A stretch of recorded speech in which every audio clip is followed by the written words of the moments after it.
The Adventures of Sherlock Holmes by Sir Arthur Conan Doyle. The Adventure of the Beryl Coronet. "Holmes," said I, as I stood one morning in our bow window, looking down the street, "here is a madman coming along. It seems rather sad that his relatives should allow him to come out alone." My friend rose lazily from his armchair and stood with his hands in the pockets of his dressing gown, looking over my shoulder.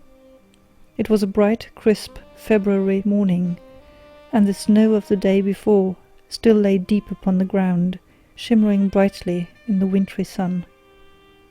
Down the centre of Baker Street it had been ploughed into a brown, crumbly band by the traffic.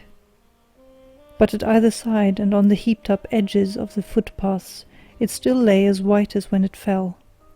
The grey pavement had been cleaned and scraped, but was still dangerously slippery, so that there were fewer passengers than usual. Indeed, from the direction of Metropolitan Station, no one was coming save the single gentleman whose eccentric conduct had drawn my attention.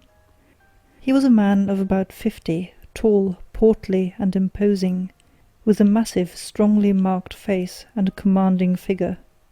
He was dressed in a sombre yet rich style, in black frock coat, shining hat, neat brown gaiters, and well-cut pearl-grey trousers. Yet his actions were an absurd contrast to the dignity of his dress and features, for he was running hard, with occasional little springs, such as a weary man gives who is little accustomed to set any tax upon his legs. As he ran, he jerked his hands up and down, waggled his head, and writhed his face into the most extraordinary contortions. "What on earth can be the matter with him?" I asked. "He is looking up at the numbers of the houses." "I believe that he is coming here," said Holmes, rubbing his hands. "Here?" "Yes, I rather think he is coming to consult me professionally. I think that I recognize the symptoms. Ha! Did I not tell you?" As he spoke, the man, puffing and blowing, rushed at our door and pulled at our bell until the whole house resounded with the clanging. A few moments later he was in our room, still puffing, still gesticulating, but with so fixed a look of grief and despair in his eye that our smiles were turned in an instant to horror and pity. For a while he could not get his words out, but swayed his body and plucked at his hair, like one who has been driven to the extreme limits of his reason. Then, suddenly springing to his feet, he beat his head against the wall with such force that we both rushed upon him and tore him away to the centre of the room. Sherlock Holmes pushed him down into the easy-chair, and, sitting beside him, patted his hand and chatted with him in the easy, soothing tones which he knew so well how to employ.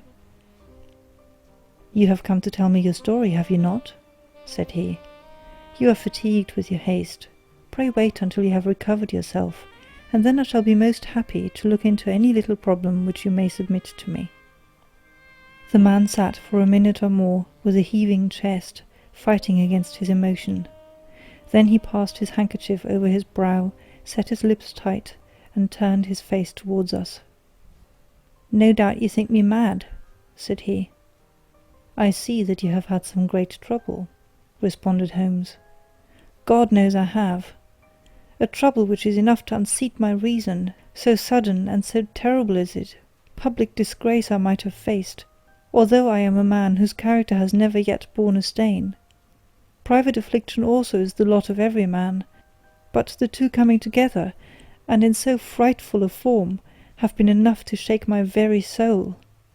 Besides, it is not I alone. The very noblest in the land may suffer, unless some way be found out of this horrible affair." "Pray compose yourself, sir," said Holmes, "and let me have a clear account of who you are and what it is that has befallen you." "My name," answered our visitor, "is probably familiar to your ears. I am Alexander Holder, of the bank firm of Holder and Stevenson, of Threadneedle Street." The name was indeed well known to us as belonging to the senior partner in the second largest private banking concern in the city of London. What could have happened, then, to bring one of the foremost citizens of London to this most pitiable pass?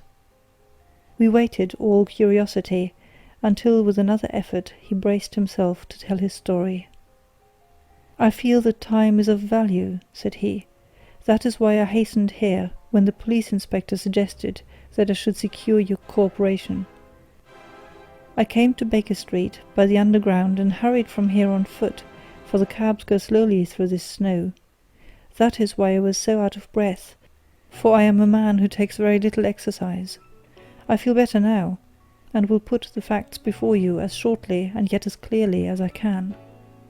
It is of course well known to you that in a successful banking business, as much depends upon our being able to find remunerative investments for our funds, as upon our increasing our connection and the number of our depositors.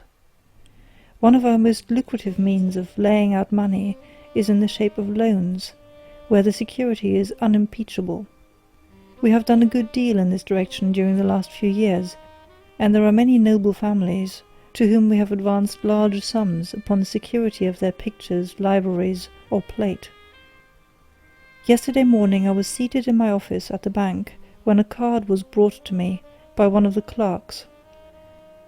I started when I saw the name, for it was that of none other than— well, perhaps even to you I had better say no more than that it was a name which is a household word all over the earth, one of the highest, noblest, most exalted names in England.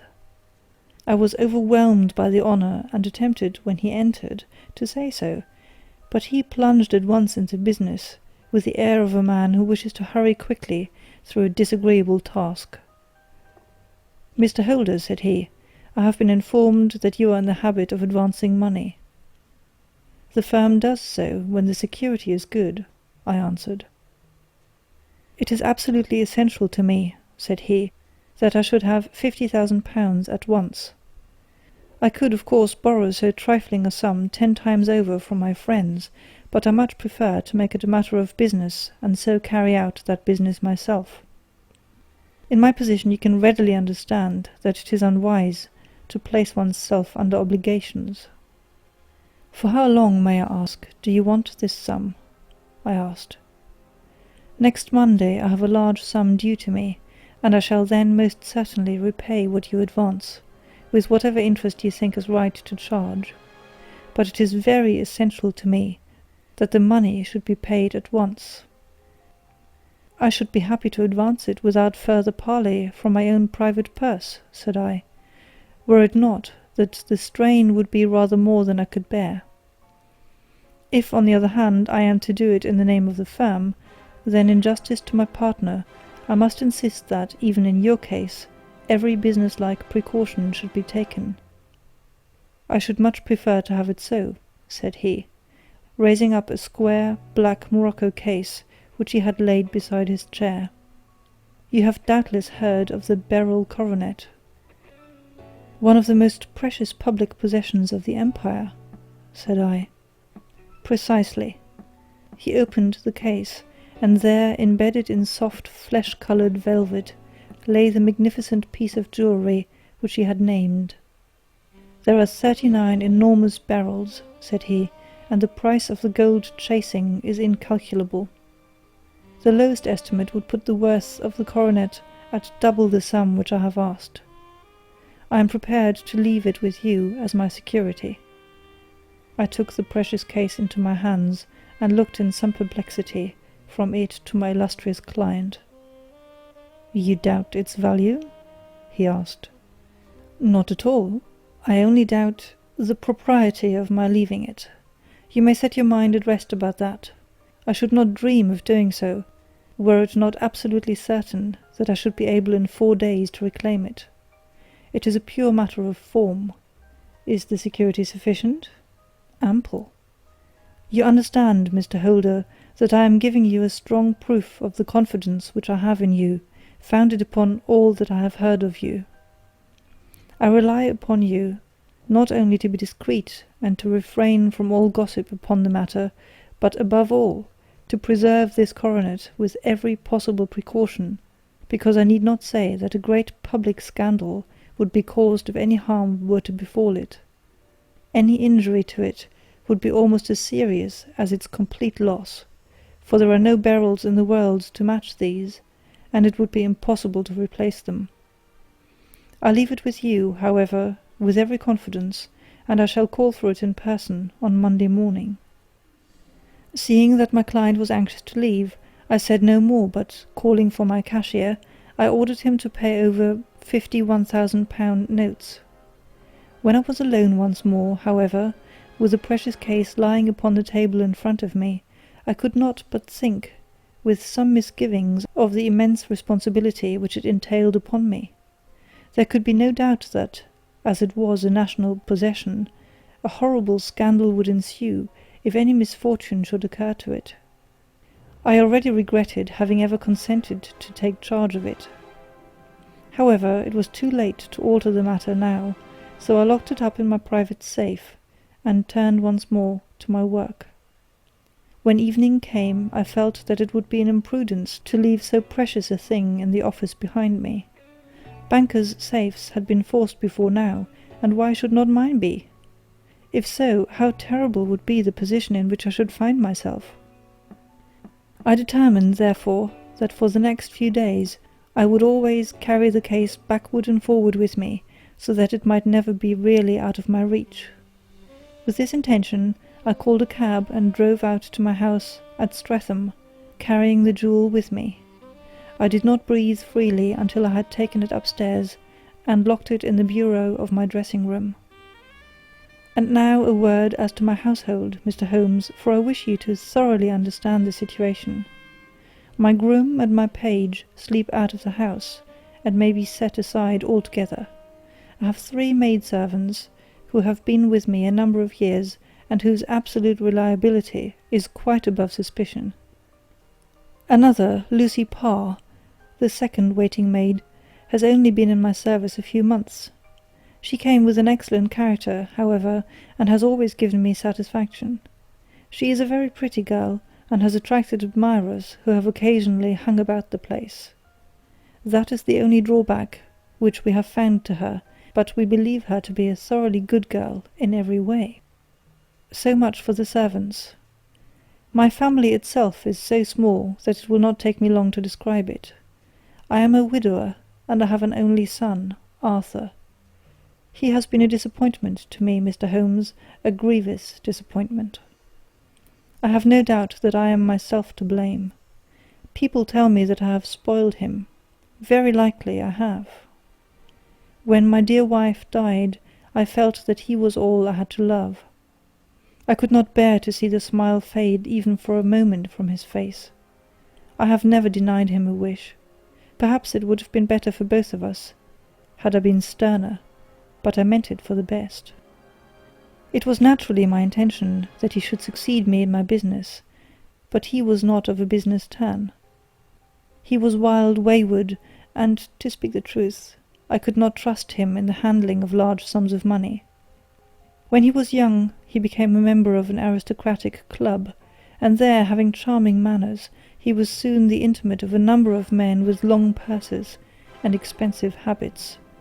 He learned to play heavily at cards, and to squander money on the turf, until he had again and again to come to me, and implore me to give him an advance upon his allowance, that he might settle his debts of honour. He tried more than once to break away from the dangerous company which he was keeping, but each time the influence of his friend, Sir George Burnwell, was enough to draw him back again. And indeed I could not wonder that such a man as Sir George Burnwell should gain an influence over him, for he has frequently brought him to my house, and I have found myself that I could hardly resist the fascination of his manner. He is older than Arthur, a man of the world to his finger-tips, one who had been everywhere, seen everything, a brilliant talker, and a man of great personal beauty. Yet when I think of him in cold blood, far away from the glamour of his presence, I am convinced from his cynical speech, and the look which I may have caught in his eyes, that he is one who should be deeply distrusted. So I think, and so too thinks my little Mary, who has a woman's quick insight into character. And now there is only she to be described. She is my niece, but when my brother died 5 years ago, and left her alone in the world, I adopted her, and have looked upon her ever since as my daughter. She is a sunbeam in my house, sweet, loving, beautiful, a wonderful manager and housekeeper, yet as tender and quiet and gentle as a woman could be. She is my right hand. I do not know what I could do without her. In only one matter has she ever gone against my wishes. Twice my boy has asked her to marry him, for he loves her devotedly, but each time she has refused him. I think that if anyone could have drawn him into the right path, it would have been she, and that his marriage might have changed his whole life. But now, alas, it is too late, forever too late. Now, Mr. Holmes, you know the people who live under my roof, and I shall continue with my miserable story. When we were taking coffee in the drawing-room that night after dinner, I told Arthur and Mary my experience, and of the precious treasure which we had under our roof, suppressing only the name of my client. Lucy Parr, who had brought in the coffee, had, I am sure, left the room, but I cannot swear that the door was closed. Mary and Arthur were much interested, and wished to see the famous coronet, but I thought it better not to disturb it. "Where have you put it?" asked Arthur. "In my own bureau." "Well, I hope to goodness the house won't be burgled during the night," said he. "It is locked up," I answered. "Oh, any old key will fit that bureau. When I was a youngster I have opened it myself with the key of the box-room cupboard." He often had a wild way of talking, so that I thought little of what he said. He followed me to my room, however, that night with a very grave face. "Look here, Dad," said he with his eyes cast down, "can you let me have £200? "No, I cannot," I answered sharply. "I have been far too generous with you in money matters." "You have been very kind," said he, "but I must have this money, or else I can never show my face inside the club again." "And a very good thing too," I cried.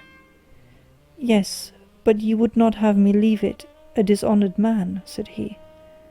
"I could not bear the disgrace. I must raise the money in some way, and if you will not let me have it, then I must try other means." I was very angry, for this was the third demand during the month. "You shall not have a farthing from me," I cried, on which he bowed and left the room without another word. When he was gone I unlocked my bureau, made sure that my treasure was safe, and locked it again. Then I started to go round the house to see that all was secure, a duty which I normally leave to Mary, but which I thought it well to perform myself that night. As I came down the stairs I saw Mary herself at the side window of the hall, which she closed and fastened as I approached. "Tell me, Dad," she said, looking, I thought, a little disturbed, "did you give Lucy, the maid, leave to go out tonight?" "Certainly not. She came in just now by the back door. I have no doubt that she has only been to the side gate to see someone, but I think that it is hardly safe, and should be stopped. You must speak to her in the morning, or I will if you prefer it. Are you sure that everything is fastened?" "Quite sure, Dad." "Then good night." I kissed her and went up to my bedroom again, where I was soon asleep. I am endeavouring to tell you everything, Mr. Holmes, which may have any bearing upon the case, but I beg that you will question me upon any point which I do not make clear. "On the contrary, your statement is singularly lucid." I come to a part of my story now which I should wish to be particularly so. I am not a very heavy sleeper, and the anxiety in my mind tended, no doubt, to make me even less so than usual. About 2 in the morning, then, I was awakened by some sound in the house. It had ceased ere I was wide awake, but it had left an impression behind, as though a window had gently closed somewhere. I lay listening with all my ears. Suddenly, to my horror, there was a distinct sound of footsteps moving softly in the next room. I slipped out of bed, all palpitating with fear, and peeped round the corner of my dressing-room door. "Arthur!" I screamed. "You villain! You thief! How dare you touch that coronet?" The gas was half up, as I had left it, and my unhappy boy, dressed only in his shirt and trousers, was standing beside the light, holding the coronet in his hands. He appeared to be wrenching at it, or bending it with all his strength. At my cry he dropped it from his grasp, and turned as pale as death. I snatched it up and examined it. One of the gold corners, with 3 of the barrels in it, was missing. "You blackguard!" I shouted, beside me with rage. "You have destroyed it! You have dishonoured me forever! Where are the jewels which you have stolen?" "Stolen!" he cried. "Yes, thief!" I roared, shaking him by the shoulder. "There are none missing. There cannot be any missing," said he. "There are 3 missing, and you know where they are. Must I call you a liar as well as a thief? Did I not see you trying to tear off another piece?" "You have called me names enough," said he. "I will not stand it any longer. I shall not say another word about this business, since you have chosen to insult me. I will leave your house in the morning, and make my own way in the world."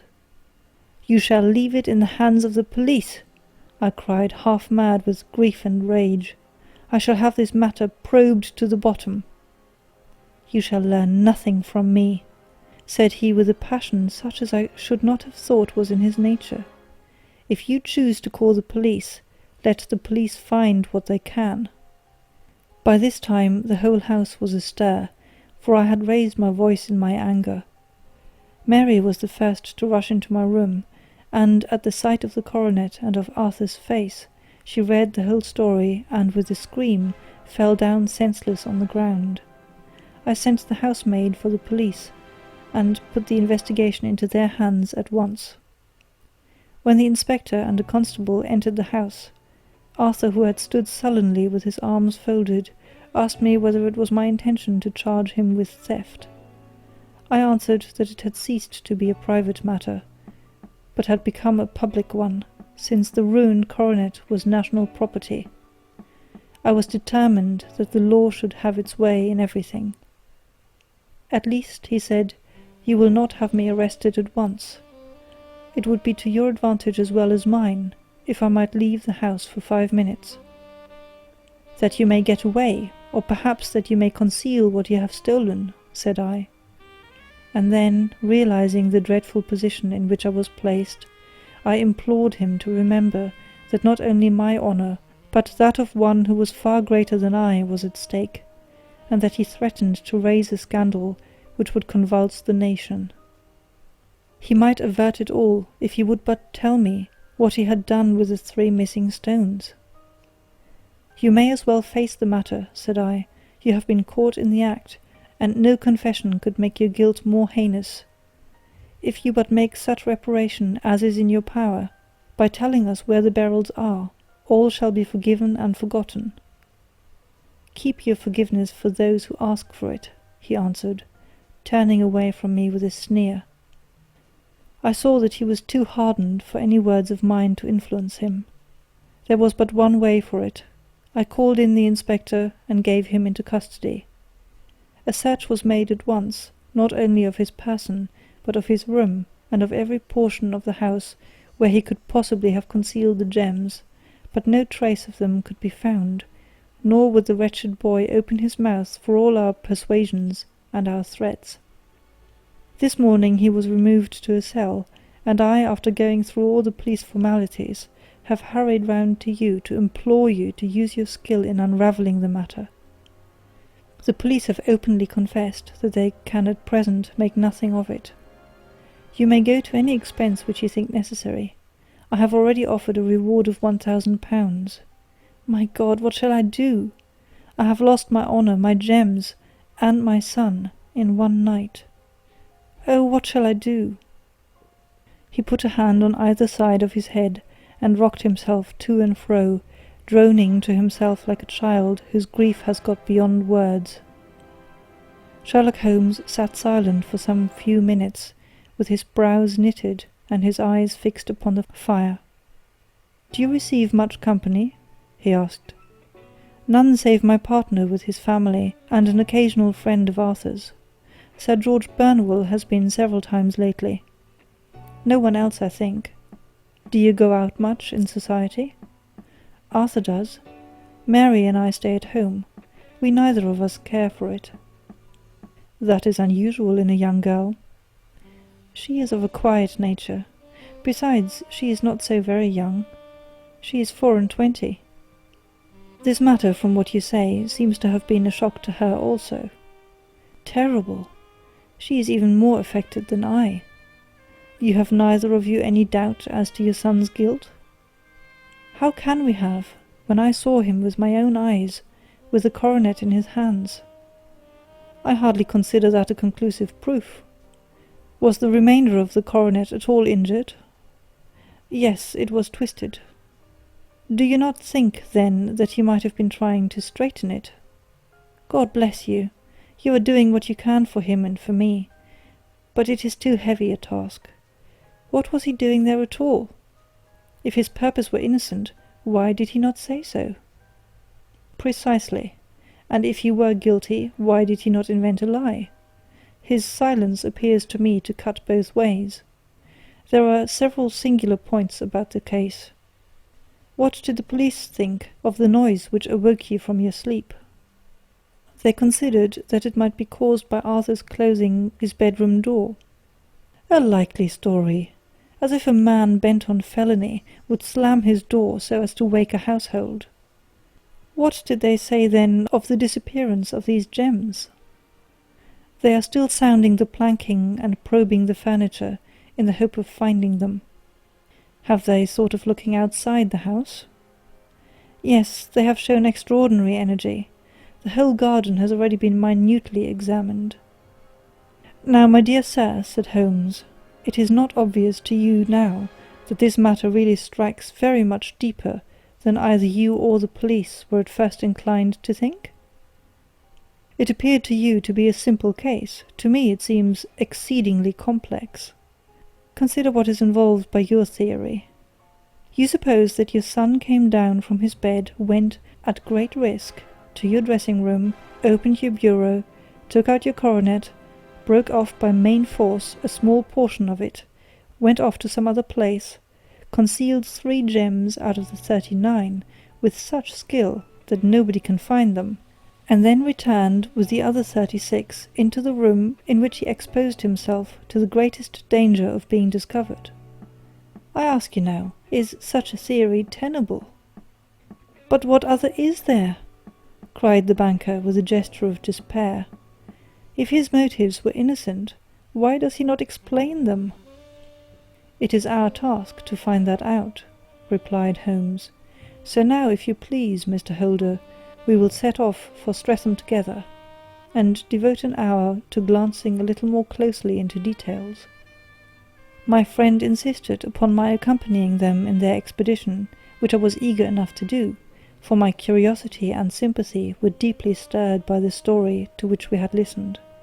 I confess that the guilt of the banker's son appeared to me to be as obvious as it did to his unhappy father, but still I had such faith in Holmes' judgment that I felt that there must be some grounds for hope, as long as he was dissatisfied with the accepted explanation.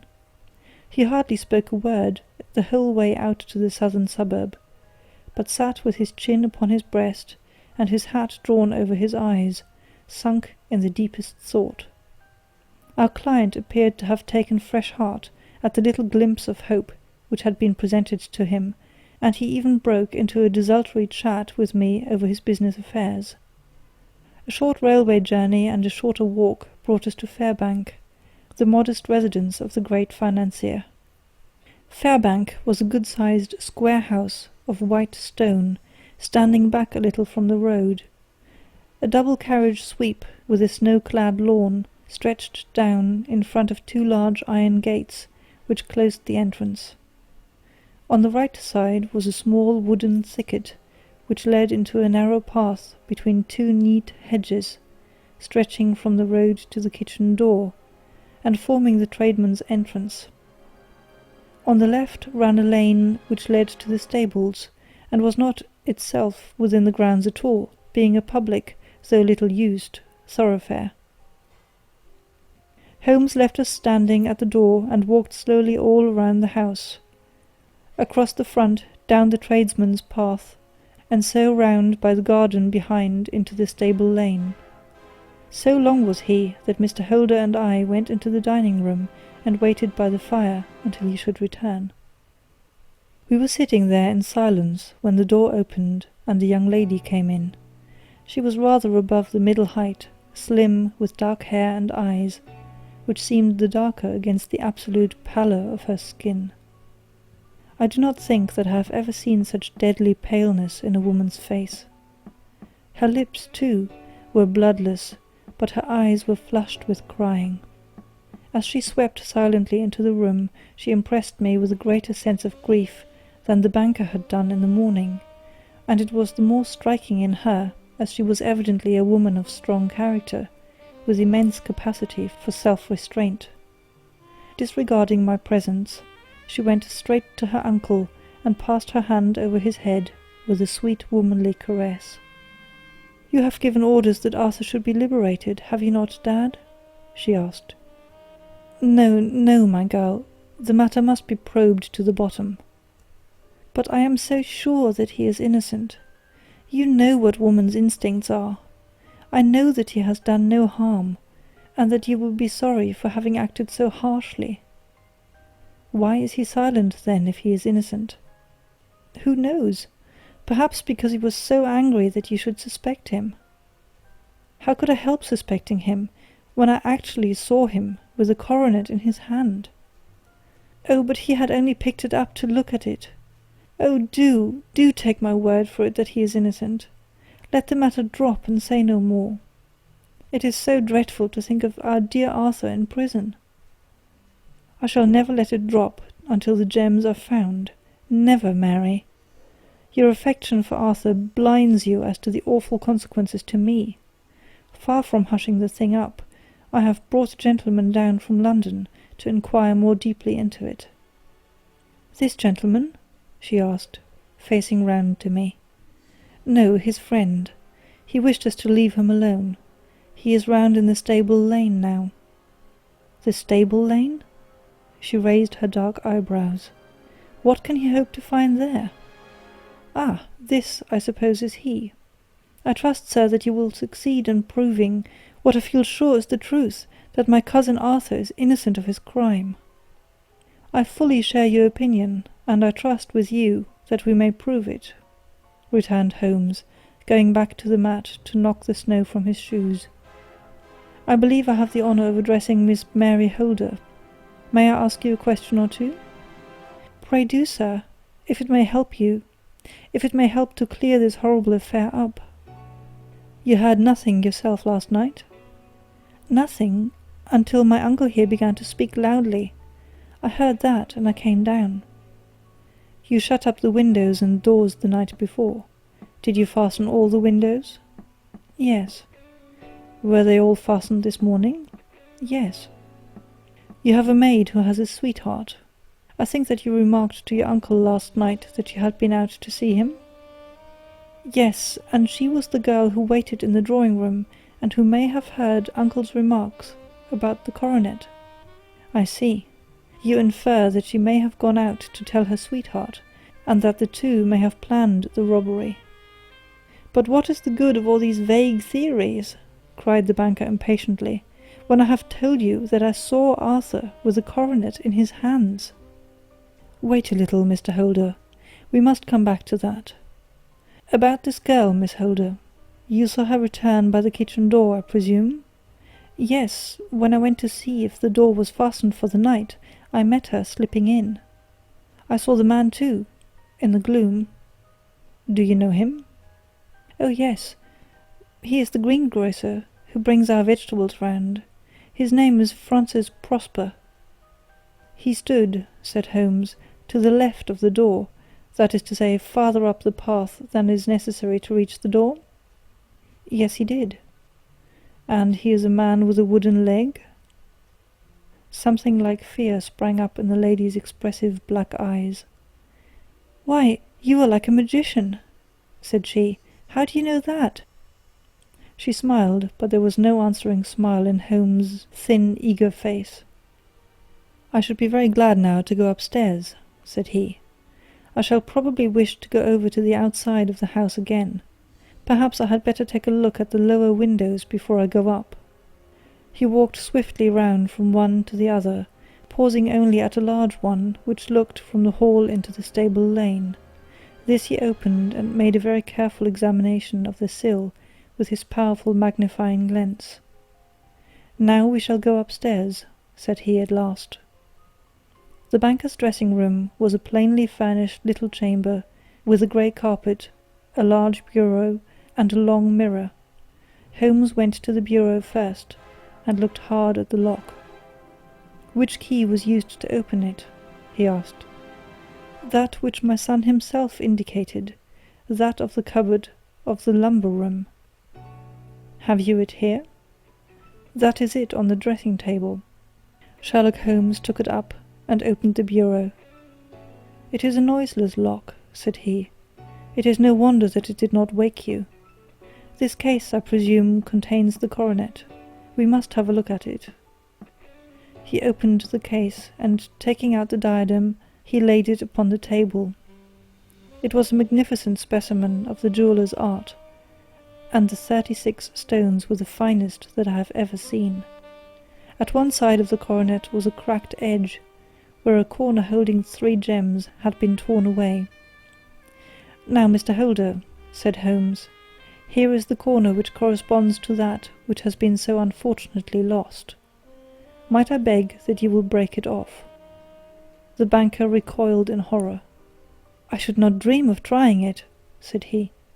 "Then I will." Holmes suddenly bent his strength upon it, but without result. "I feel it give a little," said he, "but, though I am exceptionally strong in the fingers, it would take me all my time to break it. An ordinary man could not do it. Now, what do you think would happen if I did break it, Mr. Holder? There would be a noise like a pistol shot. Do you tell me that all this happened within a few yards of your bed, and that you heard nothing of it? I do not know what to think. It is all dark to me. But perhaps it may grow lighter as we go. What do you think, Miss Holder? I confess that I still share my uncle's perplexity. Your son had no shoes or slippers on when you saw him? He had nothing on save only his trousers and shirt. Thank you. We have certainly been favoured with extraordinary luck during this inquiry, and it will be entirely our own fault if we do not succeed in clearing this matter up. With your permission, Mr. Holder, I shall now continue my investigations outside." He went alone at his own request, for he explained that any unnecessary footmarks might make his task more difficult. For an hour or more he was at work, returning at last with his feet heavy with snow, and his features as inscrutable as ever. "I think that I have seen now all there is to see, Mr. Holder," said he. "I can serve you best by returning to my rooms." "But the gems, Mr. Holmes, where are they?" "I cannot tell." The banker wrung his hands. "I shall never see them again," he cried. "And my son?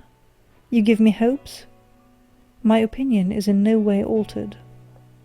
"Then, for God's sake, what was this dark business which was acted in my house last night?" "If you can call upon me at my Baker Street rooms tomorrow morning between 9 and 10, I shall be happy to do what I can to make it clearer. I understand that you give me carte blanche to act for you, provided only that I get back the gems, and that you place no limit on the sum I may draw. I would give my fortune to have them back." "Very good. I shall look into the matter between this and then. Good-bye. It is just possible that I may have to come over here again before evening." It was obvious to me that my companion's mind was now made up about the case, although what his conclusions were was no more than I could even dimly imagine.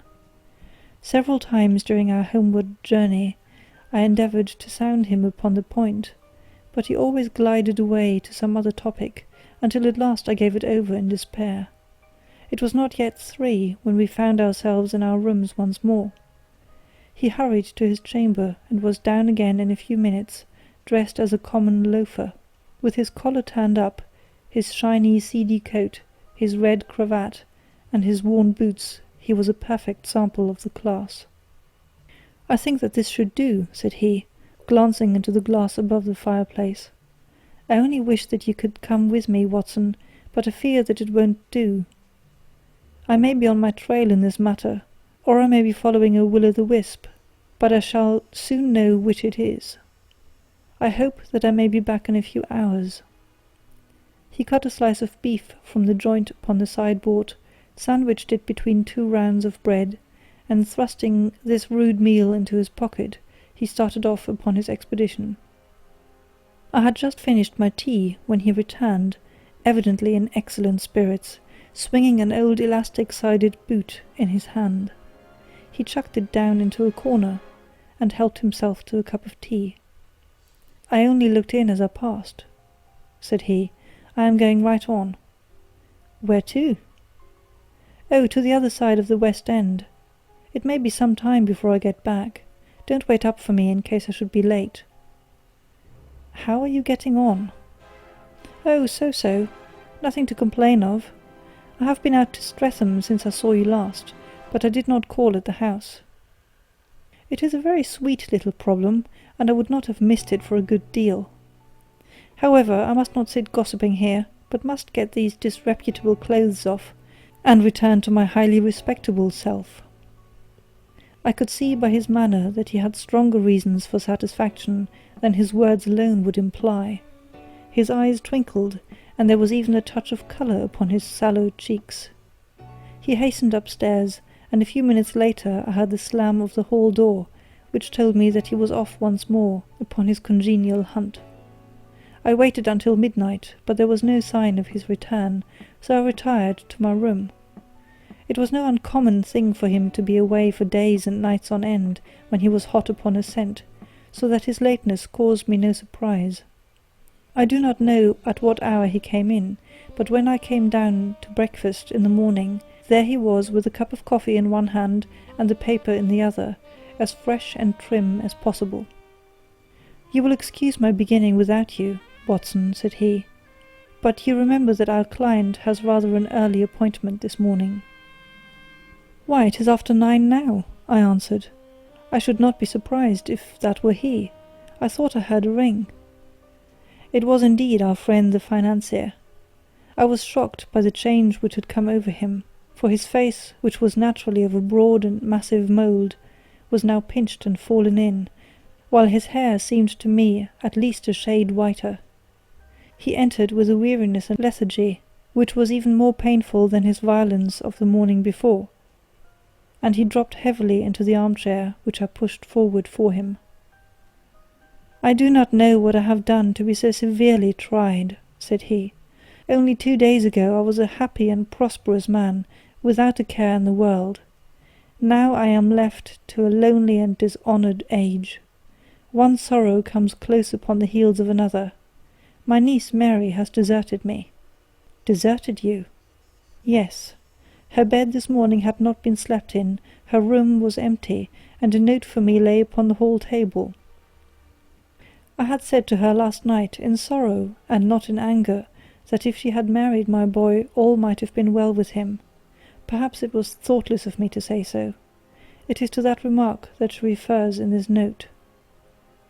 My dearest uncle, I feel that I have brought trouble upon you, and that if I had acted differently, this terrible misfortune might never have occurred.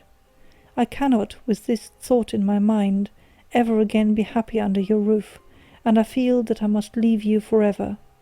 Do not worry about my future, for that is provided for, and above all do not search for me, for it will be fruitless labour and an ill service to me. In life or in death, I am ever your loving Mary. What could she mean by that note, Mr. Holmes? Do you think it points to suicide? No, nothing of the kind. It is perhaps the best possible solution. I trust, Mr. Holder, that you are nearing the end of your troubles. Ha! You say so. You have heard something, Mr. Holmes, you have learned something. Where are the gems? You would not think £1,000 apiece an excessive sum for them? I would pay 10. That would be unnecessary. 3,000 will cover the matter. And there is a little reward, I fancy. Have you your cheque-book? Here is a pen. Better make it out for £4,000. With a dazed face, the banker made out the required cheque. Holmes walked over to his desk, took out a little triangular piece of gold with 3 gems in it, and threw it down upon the table. With a shriek of joy, our client clutched it up. "You have it!" he gasped. "I am saved! I am saved!" The reaction of joy was as passionate as his grief had been, and he hugged his recovered gems to his bosom.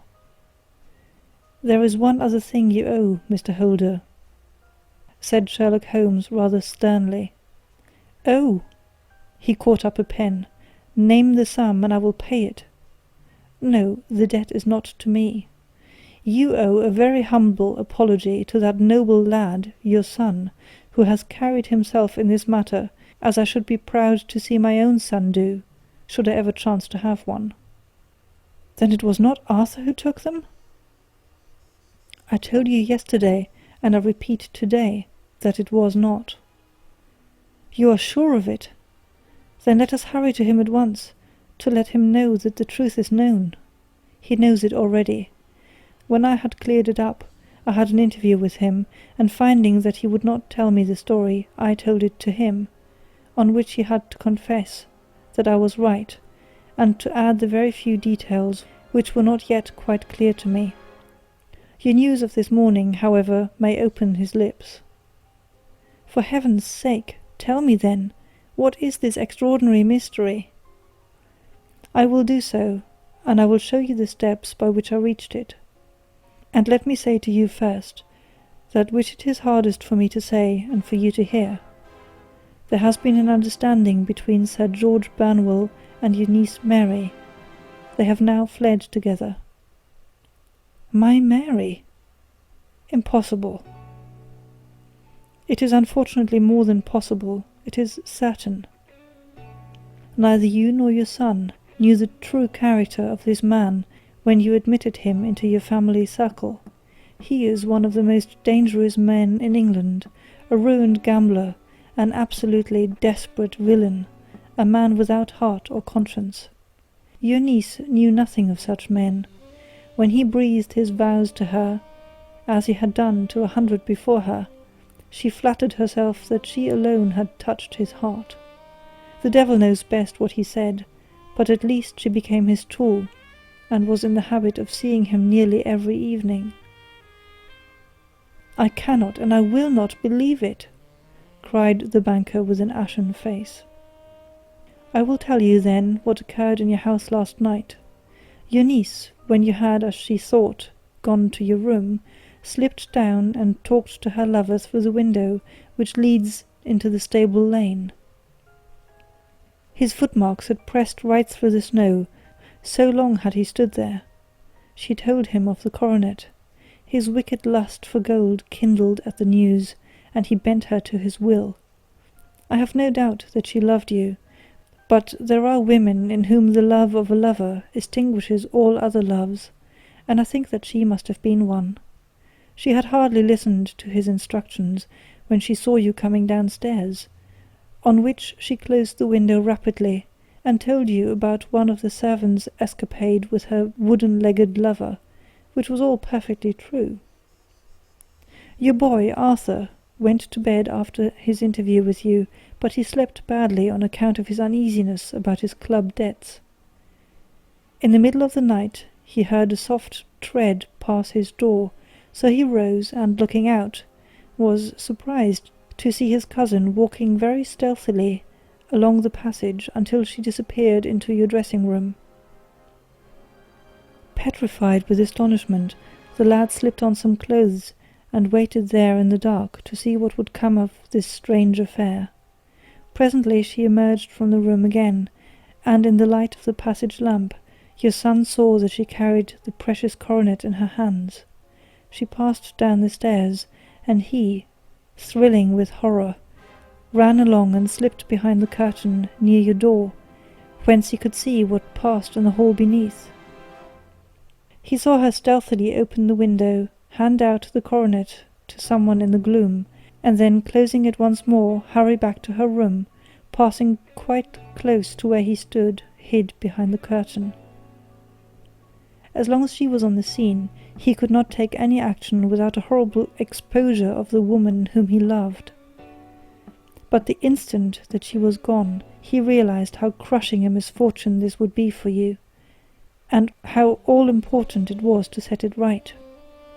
He rushed down, just as he was, in his bare feet, opened the window, sprang out into the snow, and ran down the lane, where he could see a dark figure in the moonlight.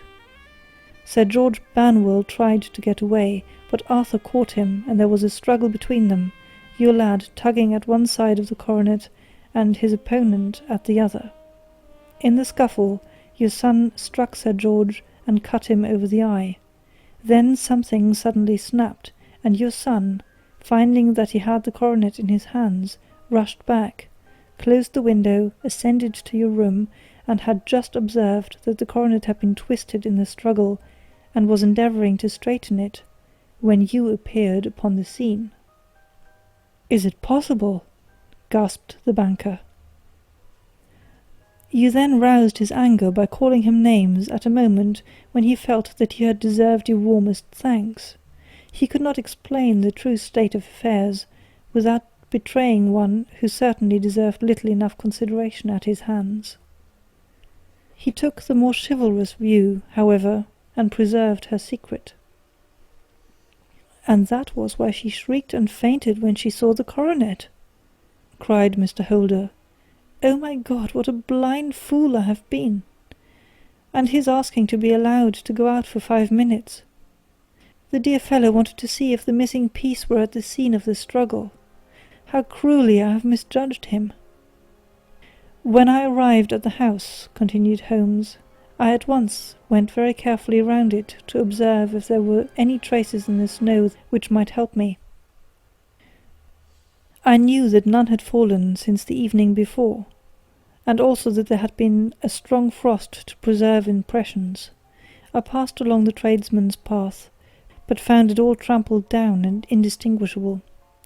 Just beyond, however, at the far side of the kitchen door, a woman had stood and talked with a man, whose round impressions on one side showed that he had a wooden leg. I could even tell that he had been disturbed, for the woman had run back swiftly to the door, as was shown by the deep toe and light heel marks, while Wooden Leg had waited a little and then had gone away.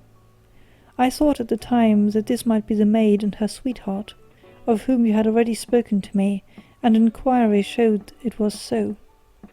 I passed round the garden without seeing anything more than random tracks, which I took to be the police, but when I got into the stable lane, a very long and complex story was written in the snow in front of me.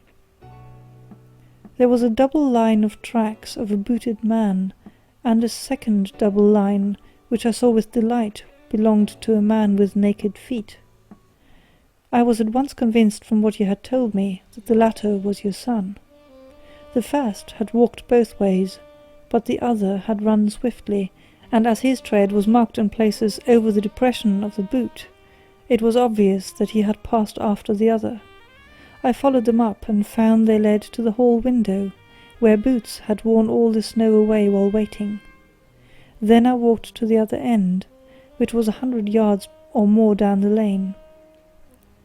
I saw where Boots had faced round, where the snow was cut up as though there had been a struggle, and, finally, where a few drops of blood had fallen to show me that I was not mistaken. Boots had then run down the lane, and another little smudge of blood showed that it was he who had been hurt. When he came to the high road at the other end, I found that the pavement had been cleared, so there was an end to that clue.